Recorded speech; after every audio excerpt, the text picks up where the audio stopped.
The opinions expressed in this podcast are individual and are not necessarily representative of Spirit Live or Toronto Metropolitan University.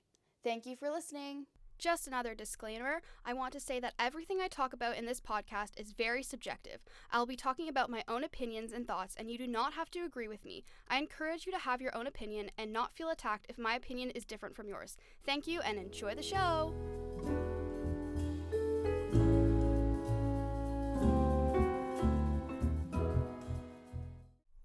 Honey, bedtime. Okay, Mom.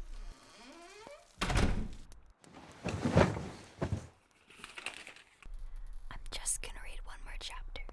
You're listening to the Midnight Romantics podcast. Bedtime is optional, right? Are you whispering up there? Hello, readers, and welcome back to the Midnight Romantics podcast. I'm your host, Kaelin, and today we have kind of a very different sort of episode. So we've talked so far about adaptations, we've talked about tropes, we've talked about book boyfriends, and this week we are getting into something different. We're actually going to be talking about why romance sucks, okay? So it's not always butterflies and rainbows with this genre, okay? It definitely has its issues, and we're going to kind of call them out today, and we're going to chat about them. So I would like to introduce my guest for today's episode, one of my fellow RTA peers. Devin, welcome to the podcast. Thank you for having me. Yeah, it's so great to have you here. So usually this is the point when I would ask my guest, what's your favorite romance book? But since we're talking about why romance sucks, I'm going to ask you what your least favorite romance book is. What would you say?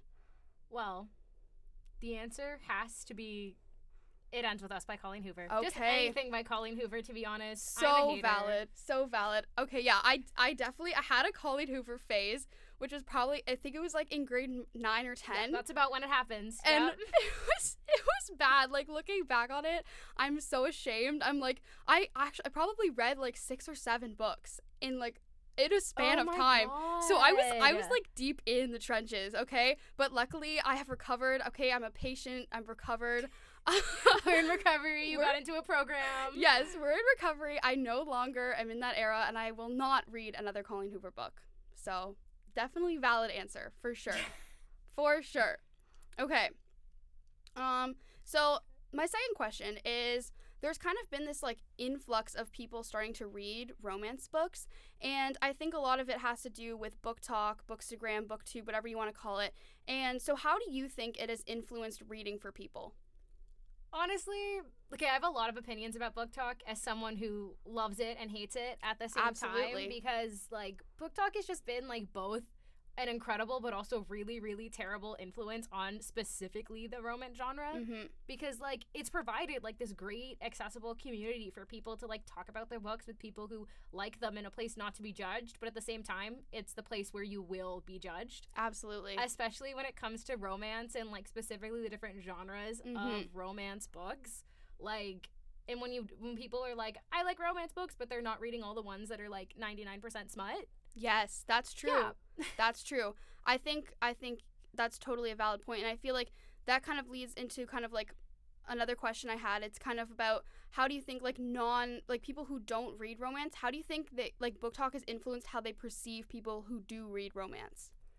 I think that book talk has like completely made anyone who doesn't read romance think that the people who read romance books are doing it just because it's trendy or just because of the smut. Absolutely. And not because like it's an actually like respectable genre. Absolutely. There's so much more to it, and I think like before book talk we had more books that delved into like emotional connections, and it was less focused on like such a physical aspect, and I feel like that's something I'm really craving within the genre and really want to bring back, because that's like why I started reading it in the first place, you know? Right? It's all very much like cookie cutter. Absolutely. You're like the exact same female protagonist and the same like your stereotypical book boyfriend. Absolutely. And they're going to like fall into like the exact same like issues, and then they're going to kiss and make up. Exactly. And there's no like questioning that romance stories, they are absolutely 100% the same stories being told over and over again, no matter like if you're looking at them 20 years ago, if you're looking at them now. Like the core foundation, it's still a love story, and that's what it's always going to be. But I feel like we've just fallen into this hole, like we pigeonholed ourselves in this like as you were saying, very cookie cutter kind of like plot structure, and I think we really need to break out of that in order to like show people like what the genre really has to offer. Exactly. Yeah, for sure. Okay. The next question is, what are some of your biggest pet peeves and cliches you are sick of in romance novels? So this can include like tropes, certain character arcs, certain like relationships or character stories. What do you think? What do you have to say about that? Oh my god, tropes. So many. There's so many that it's like, oh my god, this book is amazing, and then all of a sudden it's like the biggest turn off. Like, Absolutely. When they get married by the end of the book, and I'm like, you've known each other for 5 minutes. Oh my god. We have third act breakups. Third act breakups are so frustrating as a reader. Like, there's nothing worse than a third act breakup. You can see it coming, and it's like, can we come up with something original that's not miscommunication over the exact same issue that these characters have been dealing with the entire book? Absolutely. It's like, we know that they're gonna get together, and so this like little blip, when you know that evidently they're going to get together, is just so insanely frustrating. And it does nothing for the character arcs. It's like, oh, Absolutely. We're going to break up, and then 5 pages later, oh my god, wait, I love him. He's just misunderstood. Yes. Oh my god. Oh my god, so annoying. I'm trying to think of some cliches that I think also, I've talked about this before, but like this like insane focus on like physical appearances for both like female characters and male characters in romance books. It's honestly like, it's like, you can tell like most romance books are written by like middle-aged women, and honestly it's a little middle-aged women like acting out all of their like younger self all of their younger fantasies. And, like it's like, it's a little concerning, honestly, and it's getting a little frustrating, but because like, yes, reading romance especially is escapism, but at the same time it's like, I want some semblance of reality, so it's like, oh my god, maybe this could happen to me, or like just like something that grounds the story in something like reality, you know? And then you just have like the most unrealistic description of a man's appearance using like every single adjective known literally to man. Like abs of granite, but he never works out. I never see him go to the gym, and I'm just like, why? Please, why? can we stop with this? Oh my god. Yeah, absolutely. Is there any other cliches that come to mind? Pregnancy tropes. Absolutely. That is like the biggest singular turnoff for me. I feel like unless the book is like specifically making commentary about like pregnancy or like teenage pregnancy, even, because I feel like teenage pregnancy is like a big one and like happens in YA too. I'm like, if it's just like there, like as an afterthought, it's insanely frustrating. It's like, oh, joke's on you, they're actually pregnant. I think it was when I read The Spanish Love Deception, I thought that the main character was pregnant at the end, but it was someone else, and I was like annotating and like literally screaming, and my friend read it after me, and she was like, why were you upset about this? And I was like, because I thought she was pregnant, but it was a character with a 1-letter difference in her name. Yeah. Okay, like, that's ridiculous. Okay. That's ridiculous. Okay. I was like, that's on me, I misread that, but like... But also so frustrating. I know, personally, I'm also really sick of the like, touch her and you die thing. Oh my god. That's like so prevalent in a lot of like, especially like romantasy books. I'm just like, once you get into romantasy, it just becomes an entirely different genre. Romantasy is the whole thing. Like, I was literally at Indigo the other day, and I was just baffled by how every single romantasy book cover is literally the same. They're all the book same. covers is another thing. Yes. Actually, let's talk about that. Let's talk about book covers. Romantasy, all the same, but contemporary romance, a lot of issues with book covers. I mean, I just have a whole issue with book covers that have people on the covers in general. So I just take issue with romance as a genre for that. I agree. But it's like a complete difference between when you get like the dark mafia romances that are just like this picture of a man covered in sweat and his abs, and I'm like, okay, accurate description. And then you have like the Emily Henrys of the world, which is the exact same cover, just in different colors. In different colors, yes. And I think another huge issue is all of these covers, like a lot of them are marketed for like new adult romance. They all have cartoon characters on the front, and we've talked about this before as well. It's just like, that is marketing like towards younger audiences. Because if I'm like a teenager and or like a tween or whatever, and I see like cartoon characters on a book, I'm like, oh, that looks like fun. Like maybe I'm looking to getting into like the romance genre. Like you're at like a pivotal moment in your life, and you want to start reading romance, and then you're like literally thrown into like touch her and you die, mafia romance smut every single page, and you're not like, this is like, oh yeah. So I think that's also because like, and also you don't really get that also from like descriptions, like reading the back covers as well. So I think that's like a huge shock. Like I know for me personally, like I read The Love Hypothesis and I wasn't prepared for like that was like my first like adult romance, and that's going the into it. tamest of the Ali Hazelwoods too. Absolutely. Except for like Check and Mate, which like I mean, Which is people technically a YA book. I haven't read that one. but that's an issue on its own. All classifying all of these books as young adult when it's like, so it's young adult as in like 17 to 20 young exactly, adult, and that's not young 13 adult. to 14. Like I'm on to talk. I read that book when I was like 14, but like no, absolutely, that's not the point. Yeah, and I'm like looking at the cover. I'm like, how was I to know what was in store for me? You know.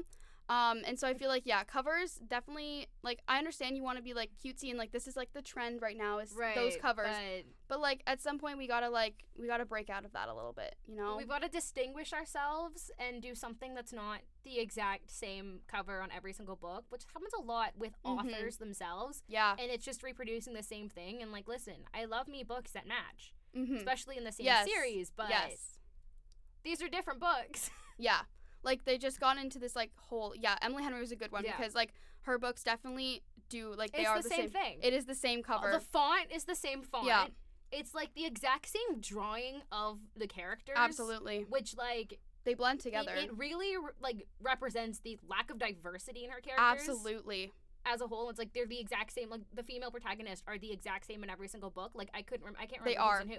No, that's the same plot. That's valid. I think my favorite Emily Henry book, the one I actually liked, was People Meet on Vacation, yes. just because that was like my first one I read of hers. But after that, all of like I feel like Poppy as the main character is more distinguished from all her characters after that. Bee-Tree, Book Lovers, I was like, those were the same book. Absolutely the same book, absolutely the same characters. At least I really liked, I think it was her most recent one, which was A Great Big Beautiful Life. I've listened to like maybe half of it on audiobook, but that one was headed in a better direction. Bit different, and then Happy Place was also, but Happy Place was just miscommunication Happy Place to its highest degree. Happy Place irked I can't me give a lot. this girl the life that she wants. Honestly, I think, what was that guy's name? Was it like Win or something? It was Win. He frustrated me a lot. He was so boring and bland, like oatmeal. I was just like, well, it was like I couldn't tell you what any of the names are in any of these books. We have January, and I think someone else is named April. Yeah, probably. Probably. I know January from Beach Read, but yeah. But yeah, no, that's so valid. Like, what do you think about, in terms of like diversity in romance novels, how do you think like that is going and like the direction it's heading? It is incredibly lacking, and I think people are really missing out. Like, you have to actively put an effort to find romance books that are diverse, whether it be characters from the LGBTQ community, characters that are people of color, characters that have various disabilities, and those books are the best ones that I've read. Absolutely, because the 100%. authors actually care about making distinguishable characters. 100%. And I feel like books with diversity, automatically they're just more real, you know? Like, they just like they're not for gimmicks, because they're trying to bring awareness to people in the LGBTQ community. It's like, hey, these people have romance stories too. Exactly. And I feel like Book Talk promotes, I feel like, certain ones that become popular, but other ones, they get overshadowed. And I think And I think then if the ones on Book Talk are popular and some people like maybe don't like them, it paints like all books that include more diversity in a negative light, and I think that can sometimes be hard to escape. Part of like the really bad toxicness of Book Talk, where it's like, oh, if you are not reading what's really popular and what everyone else is reading, sucks to be you, you're counted out. Yeah, and I feel like it like connecting back to Book Talk, it hides a lot of like maybe like newer authors, newer releases, and it like these really popular ones are overshadowing when we have like really great content that no one has discovered. And I know, even for me personally, if I see a book and I'm like, I've never heard of that before, I'm less likely to pick it up. And I know that's so bad, and I want to break out of that habit, but it's when I know I've seen something about something and there's hype around it. It's just like whether the hype is positive or negative, I want to read it. Exactly. Like, there's so many books that I read, specifically romance books. Like, the only reason why I read It Ends With Us is because, so why is everyone hating on this? What is the big deal? And I was like, there's not a big deal. Exactly. No, 100%.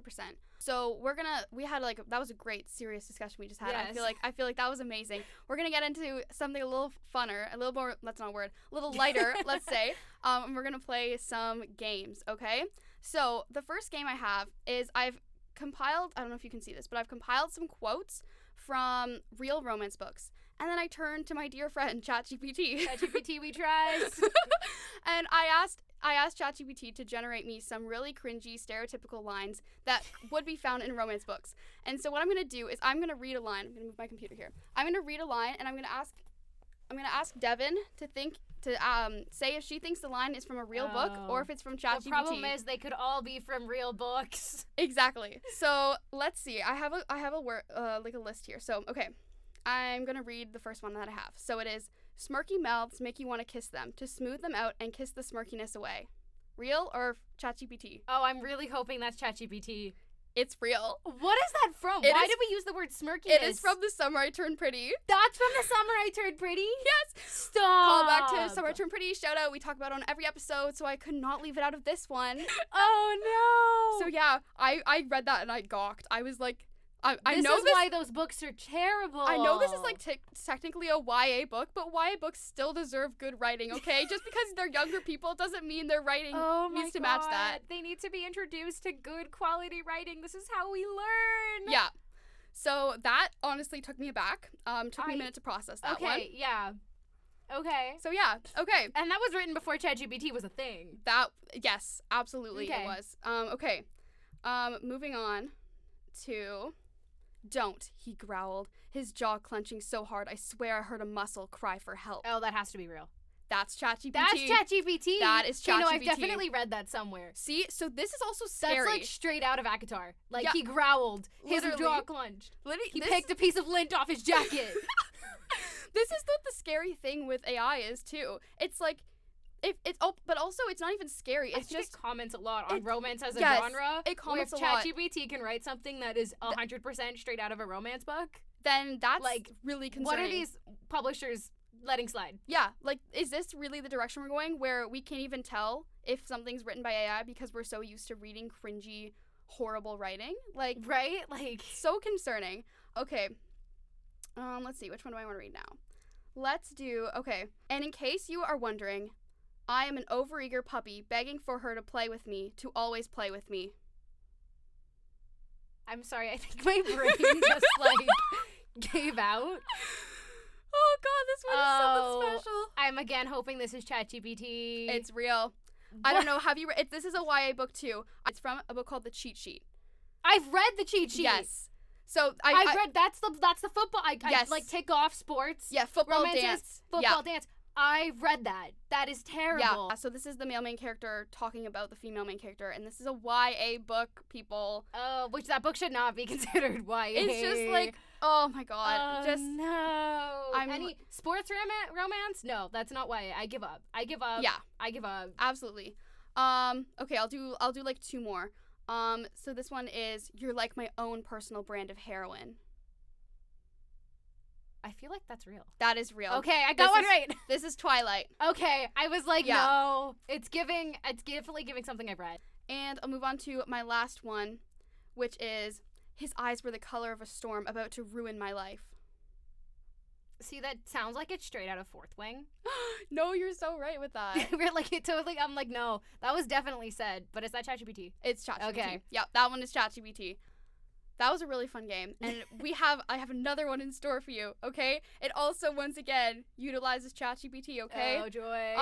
So this one is, I have two plots here that I asked ChatGPT. I prompted it to say, generate me two really stereotypical romance plots, and I have two versions, different storylines of what it came up with.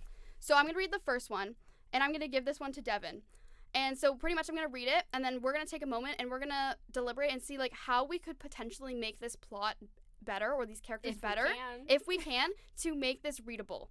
And then we'll share with you kind of what we've come up with. So Devin's plot to fix is the title ChatGPT gave this, with a kissing emoji, I might add, the lipstick, is love in the latte line. I'm going to try to read this as cringy as I can, okay? Oh my god. Okay, here we go. Aspiring artist Chloe Summers thought moving to New York would be the start of her dream life, not a caffeine addiction and an unpaid internship.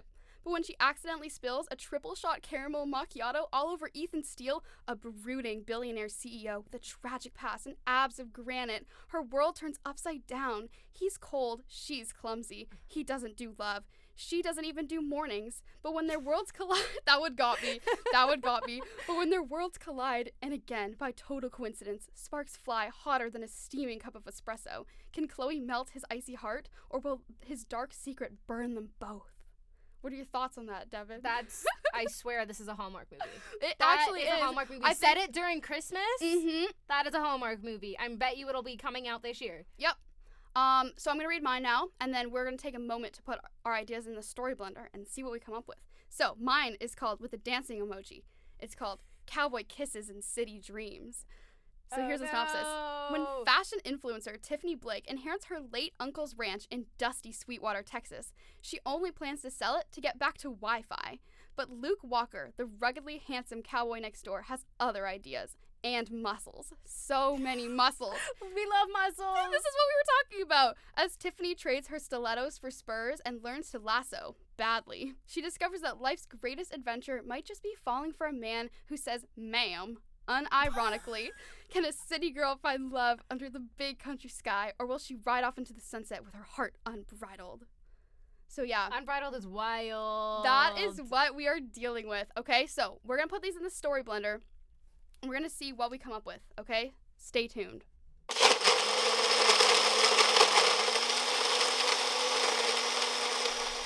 All right, so we have returned from our deliberation process, trying to make ChatGPT's garbage better in some degree. So, Devin's story, as a reminder, was the love in the latte line. Devin, what are some things that you came up with to potentially make this plot a little better? Oh, well, first of all, we're going to change the title to just Love and Lattes. Okay. Or Lattes and Love. I'm okay with either way. Lattes and Love. We got some alliteration. It would going. definitely exist. We're keeping the alliteration. Yes. I don't know what to do with this. I'm honestly, Chloe is still going to be a wannabe artist, but when she spills the latte on Ethan, it's just before she's having a meeting at a big internship opportunity. Okay. And guess who's her boss?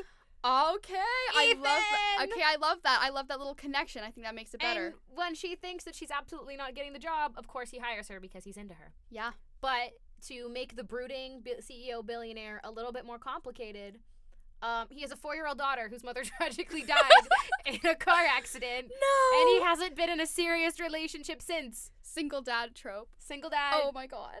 Single dad, and she's close to him. And then I have a little third act breakup because we need to...